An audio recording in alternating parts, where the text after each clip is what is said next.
Nazareno, sinasamba ka namin, pinipintuho ka namin, aral mo ang aming buhay. Ang lira, ipanin niyo ang trumpeta.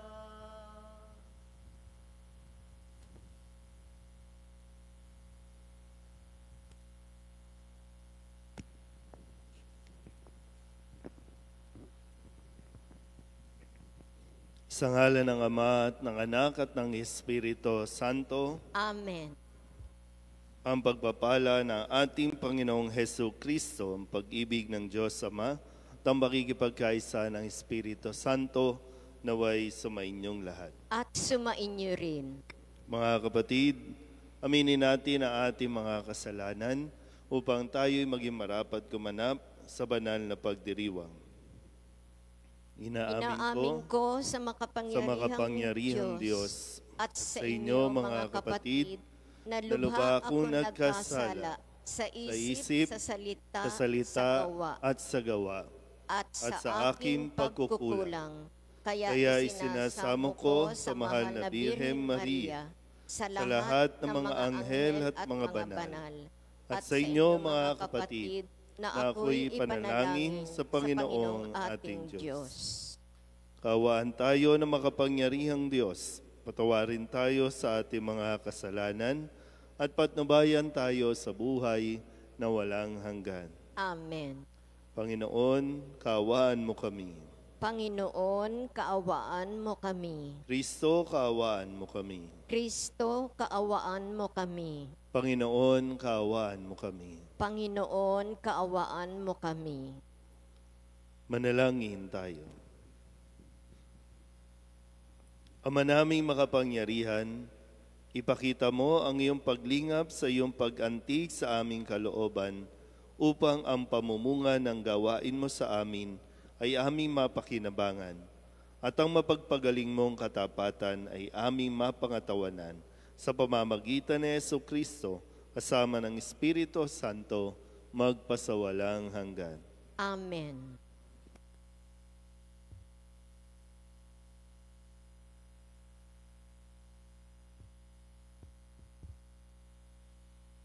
Pagbasa mula sa aklat ng pahayag. Akong si Juan ay nakakita ng isang anghel na bumababa mula sa langit. Hawak ang isang malaking kadena at ang susi ng banging walang hanggan ang lalim. Sinunggaban niya ang dragon, ang ahas noong unang panahon na siya ring Diablo at Satanas. At ginapos ito sa loob ng 1,000 taon. At inihagis ito ng anghel sa banging walang hanggan ang lalim. Saka sinarhan at tinatakan ang pinto nito upang hindi siya makalabas at makapandaya pa sa mga bansa hanggang di natatapos ang 1,000 taon. Pagkatapos nooy, palalayain siya sa loob ng maikling panahon. Nakakita ako ng mga trono at ang mga nakaluklok doon ay binigyan ng karapatang humatol. Nakita ko rin ang kaluluwa ng mga pinugutan dahil sa pagpapatotoo tungkol kay Jesus at pagpapahayag ng salita ng Diyos. Hindi sila sumamba sa halimaw o sa larawan nito, ni tumanggap man ng tatak ng halimaw sa kanilang noo o kamay. Binuhay sila upang maghari kasama ni Kristo sa loob ng 1,000 taon. Pagkatapos nito'y, nakita ko ang isang malaking tronong puti at ang nakaluklok doon, na param ang lupa't langit sa kanyang harapan. At hindi na nakita pang muli. At nakita kong nakatayo sa harap ng trono ang mga namatay, maging dakila at ang maging hamak. At binuksan ang mga aklat. Binuksan ang isa pang aklat, ang aklat ng buhay. Hinatulan ang mga patay ayon sa kanilang ginawa, gaya ng nasusulat sa mga aklat. Inuluwa ng dagat ang mga patay na nasa kanya. Inilabas din ng kamatayan at ng Hades ang mga patay na nalagak sa kanila. Hinatulan ang lahat ayon sa kanilang mga ginawa. Pagkatapos ay itinapon sa lawang apoy ang kamatayan at ang Hades. Ang lawang apoy na ito ang pangalawang kamatayan. Itinapon sa lawang apoy ang sinumang hindi nakasulat ang pangalan sa aklat ng buhay.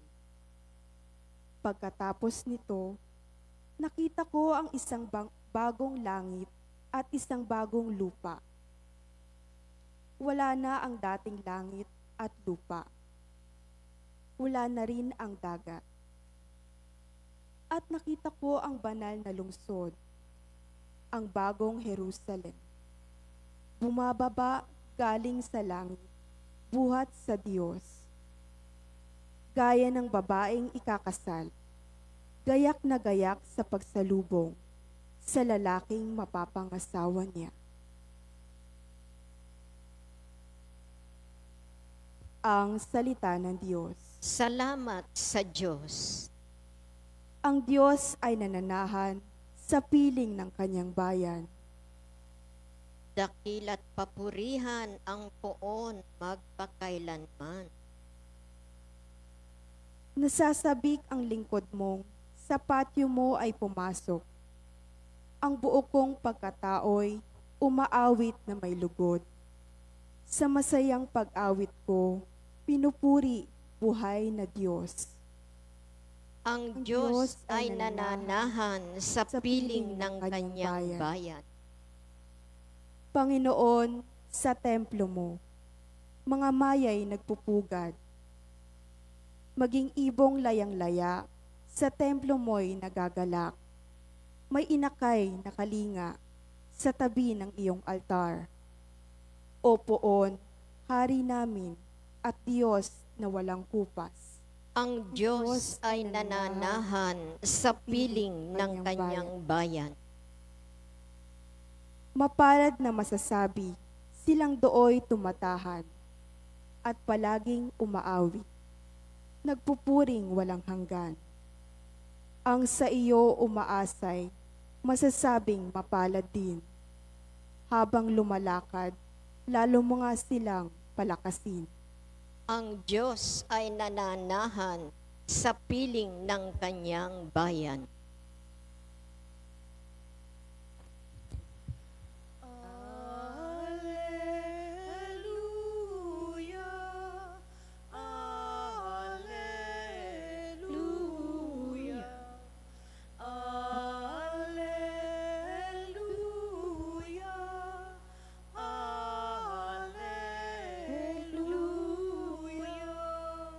Naririto, malapit na ang kaligtasang pag-asa upang ating matamasa.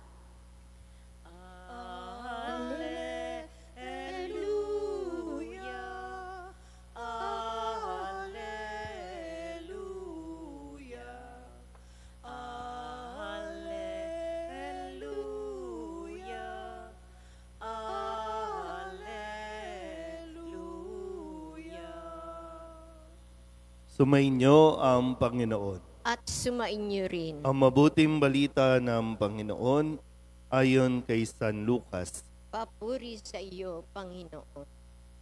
Noong panahong iyon, sinabi ni Jesus sa kanyang mga alagad ang isang talinghaga. Tingnan ninyo ang puno ng igos at ibang punong kahoy. Kapag nagdadahon na ito, alam ninyong malapit na ang tag-araw. Gayun din naman, kapag nakita ninyong nangyayari na ang mga ito, malalaman ninyong malapit nang maghari ang Diyos. Tandaan ninyo, magaganap ang lahat ng ito bago ang lahat ng taong o bago mamatay ang lahat ng taong nabubuhay sa ngayon. Mawawala ang langit at ang lupa, ngunit ang mga salita ko'y hindi magkakabula. Ang mabuting balita ng Panginoon. Pinupuri ka namin, Panginoong Hesukristo. Isang magandang umaga po sa inyong lahat. Magandang umaga po, Father. Ngayon po ay Biyernes na ika-34 o huling linggo sa karaniwang panahon at 2 araw na lamang o mula ngayon at bukas ay magpapalit na tayo ng kalendaryo pagdating sa liturhiya ng ating pong pagdiriwang at papasok na tayo para sa unang linggo ng panahon ng Adbyento. At sa mga huling mga bahagi na atin pong naririnig, para may pagtatapos na sa pagdating sa unang pagbasa sa Aklat ng Pahayag, muli yung pangitain na ipinagkaloob kay San Juan na makita niya kung ano ang mangyayari pagdating ng kahatulan. Lahat ng mga nakalista ang pangalan sa Aklat ng Buhay ay doon sa kaharian ng Diyos. Samantalang yung mga kahit ang sabi dito, kahit yung mga namatay na ay bubuhayin para humarap sa pinakahuling judgment o paghatol na ibibigay ng Diyos. Yung namatay na, tapos haharap ka para ihatol pa. Hindi pa pala yun yung kasi sabi kahit yung mga nandun na sa Hades, sa impyerno, haharap pa rin para talaga tanggapin yung pinaka-ultimate judgment na ibibigay ng Diyos. Pero sabi nga dito, yung mga nanatiling nananalig, mga nabuhay para kay Kristo, mga namatay dahil sa mabuting balita, lahat sila ay naroroon sa langit. Nakita ito ni San Juan. Kaya maganda lang din na mapaalalahanan tayo kung yung katotohanan nga na bahagi ito ng ating pananampalataya. Maniwala man ang tao o hindi, haharap tayo sa ganitong yugto ng buhay natin. Kaya nga sabi din ni Kristo sa huling talinghaga na kanya pong ipinaliwanag sa kanyang mga alagad na mawawala ang lahat ng bagay sa langit at sa lupa, ang matitira lang yung salita na hindi magkakabula, hindi yung para bang mapuprove o mapapatunayan na talagang lahat ay nangyari ayon sa sinabi ng Diyos. At habang pinagninilayan ko po ito kagabi, dahil nga sabi ko parang paulit-ulit yung theme, yung tema, mensahe na tungkol sa pagwawakas o tungkol sa pagtatapos. Tapos sabi niya, yung salita ko hindi magkakabula. Sabi ko, sino ba nag-a-attend ng misa sa umaga? Matatanda. May mga edad na. Sige, ayaw niya matanda. Mga matured na. Pero sabi ko, paano kaya, Kapag sa ngayon ba sa estado ng buhay natin, halimbawa, karamihan sa inyo, yung mga anak ninyo may kanya-kanya ng buhay, may kanya-kanya ng pamilya. Yung iba, mag-isa na lang, nauna na yung asawa eh. Pero ano ba yung naaalala ng mga anak ninyo? Ano ba yung naaalala ng mga tao sa inyo? Meron ba silang masasabing ito yung mga salita na inyong mga sinasabi sa kanila? Mga payo, mga wisdom, yung mga sayings ninyo may naaalala ba sila? O naaalala lang kapag mayroong pangangailangan? Naaalala lang, ayun, malapit na yan. O, kailangan ayusin natin yung mana. Kailangan ayusin na natin yung mga papeles.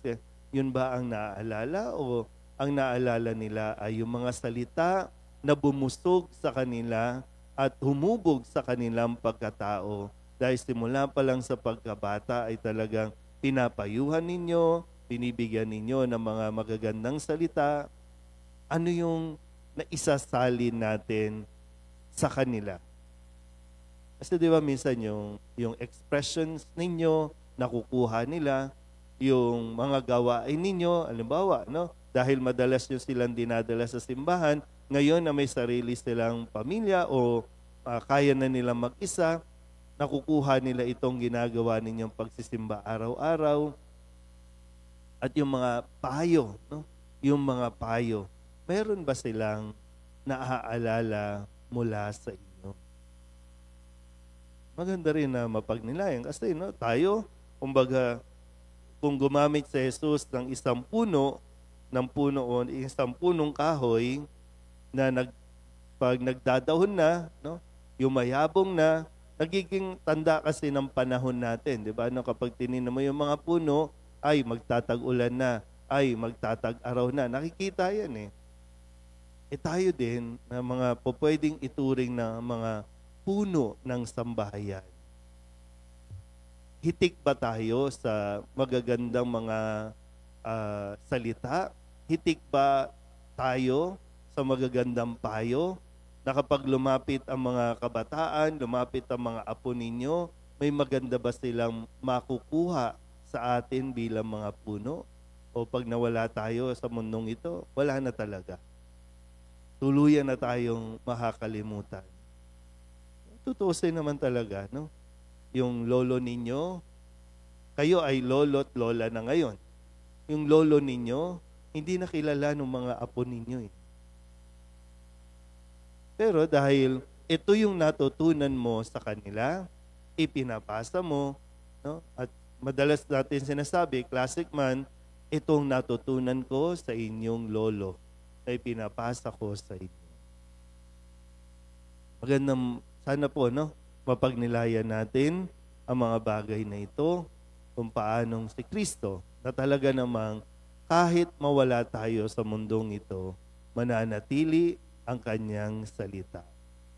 Nakailang henerasyon na ang pagbabasa natin, ang pakikinig, ang pagpapahayag ng salita ng Diyos, at ito ay nananatili.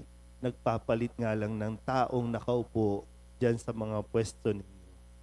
1, 10 taon, 40 taon, iba na ang uupo dyan. Pero ito pa rin ang maririnig at ipapahayag sa atin. Amen?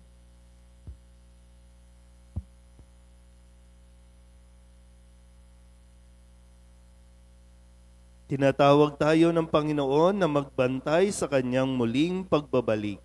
Lumapit tayo sa Ama sa panalangin habang naghihintay sa kanyang pagdating. Ang ating pong itutugon, Panginoon ng kasaysayan, palakasin mo kami. Panginoon ng kasaysayan, palakasin mo kami. Ang simbahan naway makatugon sa tawag ng pagbabalik loob at pagbabago. Manalangin tayo sa Panginoon. Panginoon ng kasaysayan, palakasin mo kami.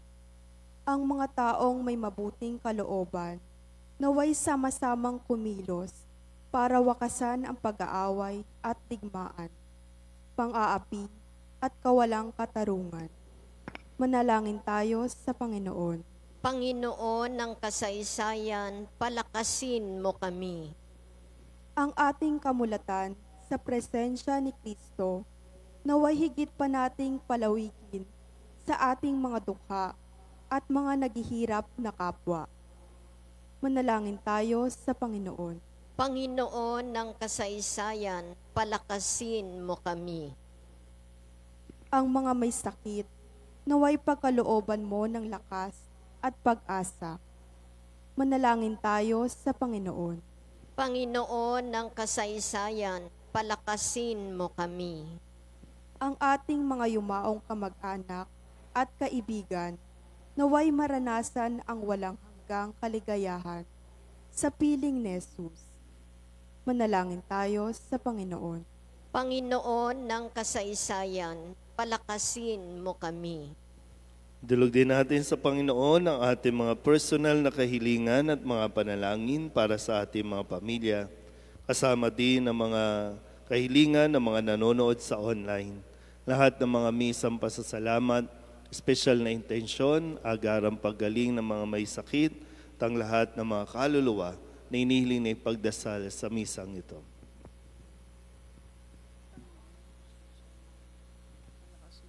Ang lahat ng ito'y inihiling namin sa ngalan ni Kristong aming Panginoon. Amen. Handog namin sa iyo, Ama, ang tinapay at alak na ito. Handog ng bayang umaasa, sumasambat nagmamahal sa iyo. Handog namin sa iyo, Ama, ang tinapay at alak na ito.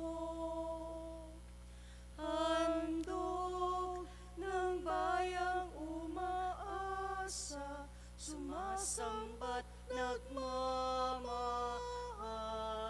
sa iyo.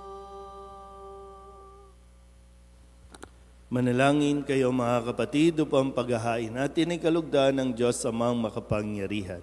Tanggapin nawa ng Panginoon itong paghahain sa iyong mga kamay, sa kapurihan niya at karangalan, sa ating kapakinabangan at sa buong sambayanan niyang banal. Ama naming lumikha, tanggapin mo ang mga banal na alay na iyong ipinag-utos na aming italaga sa pagsamba sa iyong ngalan at upang kami pagindapating paunlakan ng iyong tapat na pagmamahal.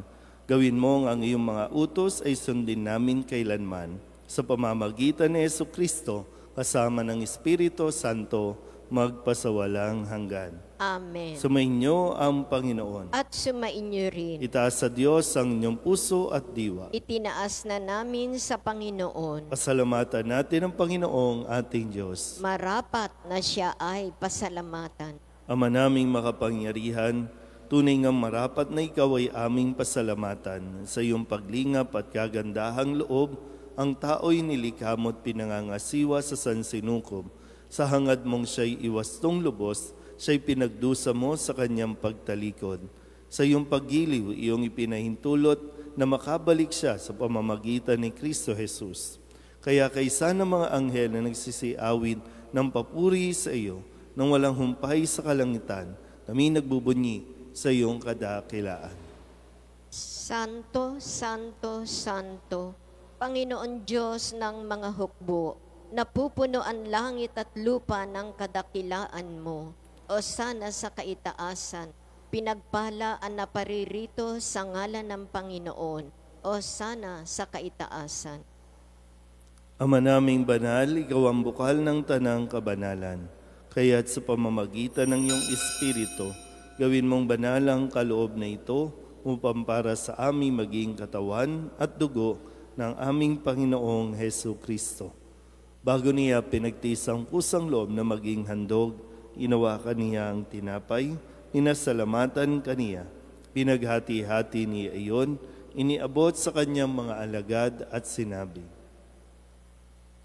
tanggapin ninyong lahat ito at kanin, ito ang aking katawan na ihahandog para sa inyo.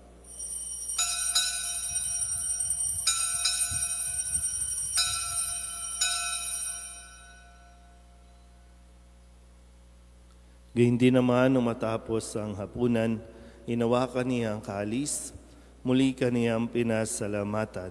Iniabot niya ang kalis sa kanyang mga alagad at sinabi, tanggapin ninyong lahat ito at inumin.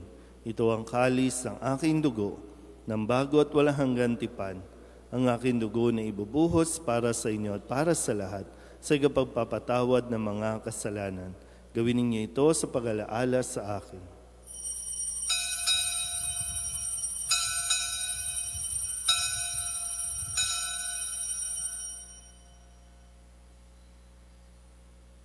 Ipagbunyi natin ang misteryo ng pananampalataya. Sa krus mo at pagkabuhay, kami natubos mong tunay. Poong Jesus naming mahal, iligtas mo kaming tanan, ngayon at magpakailanman.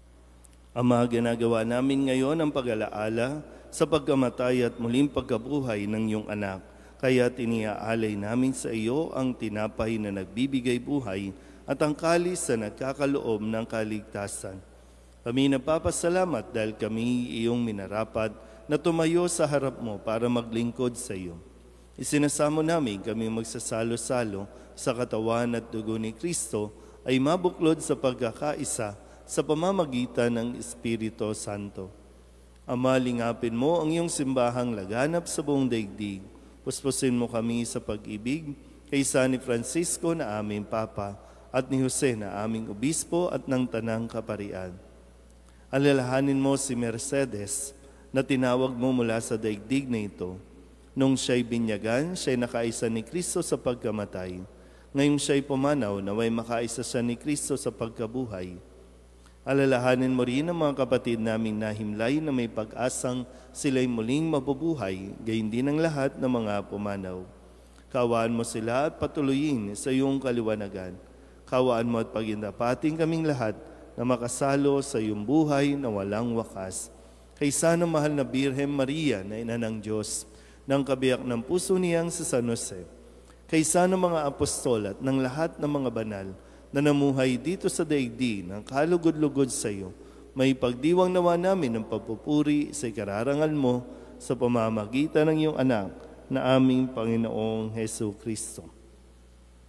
Sa pamamagitan ni Kristo, kasama niya at sa Kanya, ang lahat ng parangal at papuri ay sa iyo, Diyos Amang makapangyarihan, kasama ng Espiritu Santo, magpasawalang hanggan. Amen.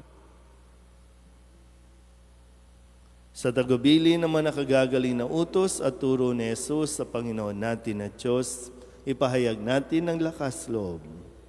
Ama namin, sumasalangit ka, sambahin ang ngalan mo, mapasa amin ang kaharian mo, sundin ang loob mo dito sa lupa para nang sa langit. Bigyan mo kami ngayon ng aming kakanin sa araw-araw. Patawarin mo ang aming mga sala para nang pagpapatawad namin sa nagkakasala sa amin. At huwag mo kami ipahintulot sa tukso at iadya mo kami sa lahat ng masama. Inihiling namin kami iadya sa lahat ng masama, pagkalooban ng kapayapaan araw-araw, iligtas sa kasalanan at ilayo sa lahat ng kapahamakan, samantalang aming pinananabikan ang dakilang araw ng pagpapahayag ng tagapagligtas naming si Hesu Kristo. Sapagkat iyo ang kaharian at ang kapangyarihan at ang kapurihan magpakailanman. Amen. Panginoong Hesu Kristo, sinabi mo sa iyong mga apostol, kapayapaan ang iniiwan ko sa inyo, aking kapayapaan ang binibigay ko sa inyo. Tunghayan mo ang aming pananampalataya at huwag ang aming mga pagkakasala. Pagkalooban mo kami ng kapayapaan at pagkakaisa ayon sa iyong kalooban, kasama ng Espiritu Santo, magpasawalang hanggan. Amen. Ang kapayapaan ng Panginoon ay laging sumainyo. At sumainyo rin. Magbigayan po tayo ng kapayapaan sa isa't isa.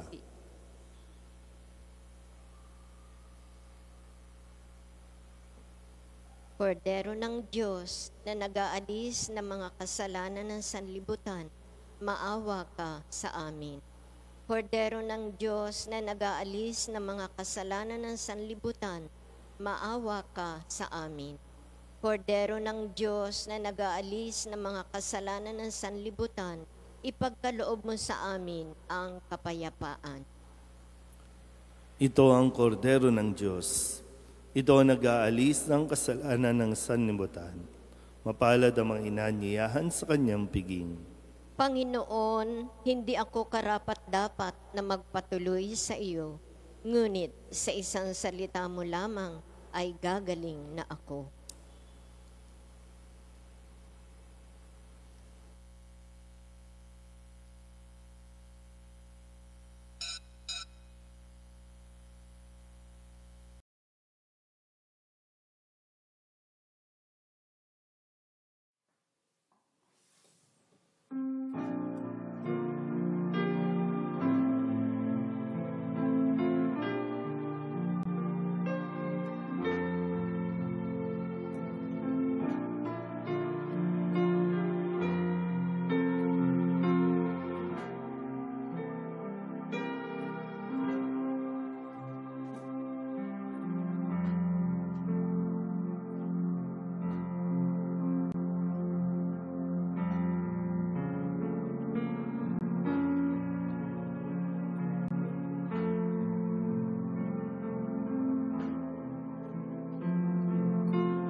Tumayo po ang lahat.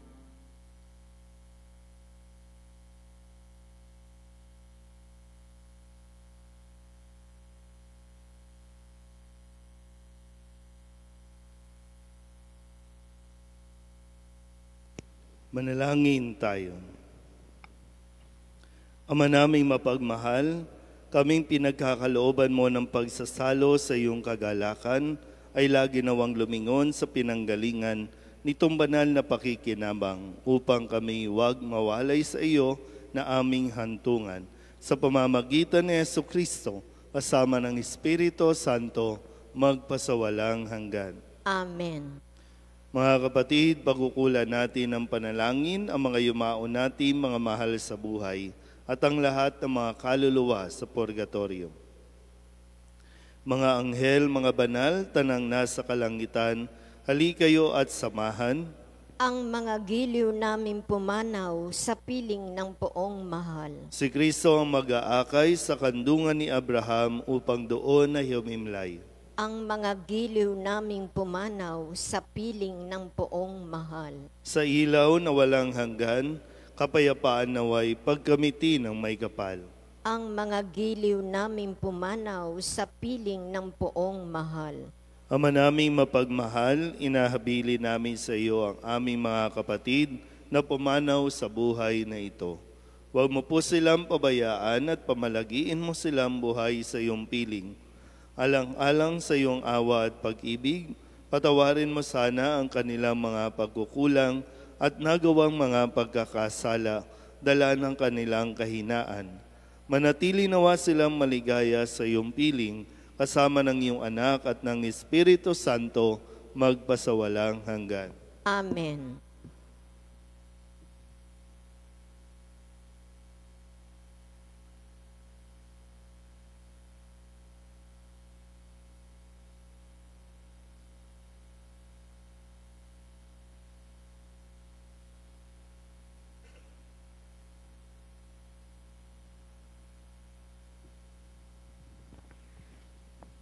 Kapayapaan kailanman ang igawad ng may kapal sa mga yumaong ating mahal. Sila nawa ay silayan ng ilaw na walang hanggan. Sumainyo ang Panginoon. At sumainyo rin. At papalain kayo ng makapangyarihang Diyos, Ama at Anak, at Espiritu Santo. Amen. Tapos ang banal na misa, humayo tayo sa kapayapaan ni Kristo. Salamat sa Diyos. Magandang umaga po. Magandang umaga po. San Jose, pintakasing ibig, tanggulan at lakas, buong pananalig.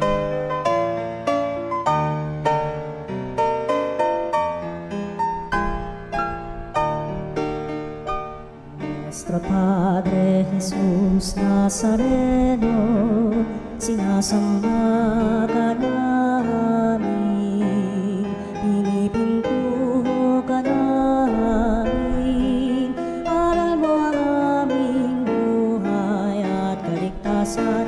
Nuestro Padre Jesús Nazareno, iligtas mo kami sa kamatayan, ang krus mong pinamatayan ay sagisag ng aming kaligtasan. Nuestro Padre Jesús Nazareno, dinarangal ka namin. Nuestro Padre Jesús Nazareno, inulwalhati ka namin. Nuestro Padre Jesús Nazareno, inarangal ka namin. Nuestro Padre Jesús Nazareno, inulwalhati ka namin.